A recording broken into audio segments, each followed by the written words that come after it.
Oke, baik. Assalamualaikum warahmatullahi wabarakatuh.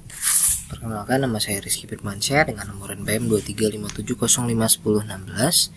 Saya dari kelas B. Di sini saya mau mengerjakan tugas mingguan dari mata kuliah sistem pakar ya. Sekarang sudah di pertemuan ketiga, jadi saya bikin video ke pertemuan ketiga. Baik, di pertemuan ketiga ini membahas tentang yang saya ambil ya dari pertemuan ketiga ini, yaitu forward chaining. Jadi pertama-tama, pernah nggak sih kayak kita tuh bertanya-tanya bagaimana sih sebuah sistem kecerdasan atau aplikasi bisa mengambil keputusan. Nah, salah satu dari metode yang paling sering digunakan dalam sistem pakar itu adalah penalaran. Dan di video ini kita bakal fokus kepada suatu metode yang paling populer, yaitu forward chaining atau penalaran maju. Nah, penjelasan singkat tentang forward chaining. Jadi apa itu forward chaining? Jadi sederhananya itu ini adalah strategi di mana kita memulai penalaran dari fakta-fakta yang sudah diketahui.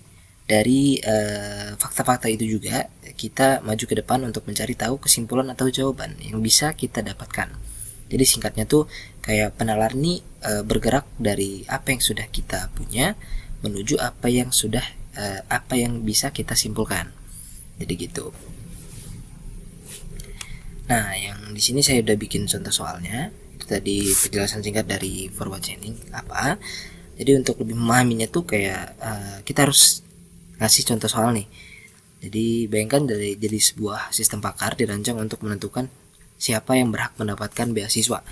Nah, sistem ini memiliki sebuah aturan sederhana, yaitu yang pertama, jika nilai rapor lebih dari 85 dan absensi di atas 95%, itu maka siswa berhak mendapatkan beasiswa.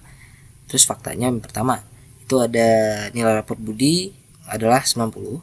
Ya, ada seorang namanya siswa yang bernama Budi, yang raportnya 90, dan fakta keduanya itu persentase absensinya 97. Nah, pertanyaannya, berdasarkan aturan dan fakta di atas, apakah Budi berhak mendapatkan beasiswa? Jelaskan menggunakan penalaran FG atau forward chaining. Nah, jadi kita pecahkan menggunakan langkah-langkah forward chaining. Jadi langkah pertama itu kita lihat semua fakta yang kita miliki dulu. Jadi kita tahu dari nilai Budi sendiri itu di pernyataannya itu bahwa nilai Budi itu adalah 90 ya. Sebentar. 90, dan fakta keduanya itu absensinya adalah 97. Nah, jadi langkah kedua itu kita bandingkan fakta ini dengan aturan yang ada. Jadi aturan yang kita punya ada 2 syarat kan, yaitu yang pertama nilai rapor di atas 85 dan absensi di atas 95. Nah, langkah ketiga, cocokkan fakta dengan syarat-syarat tersebut. Nah, jadi nilai Budi itu 90, apakah lebih besar dari 85? Nah, sini ya benar kan, 90 lebih besar dari 85. Nah, absensi Budi ini 97. Jadi apakah 97 itu lebih besar dari 95? Ini benar juga dong. Artinya lebih besar dari 97 ini. Jadi karena kedua syarat ini terpenuhi, kita bisa langsung melompat ke langkah keempat, yaitu menarik kesimpulan.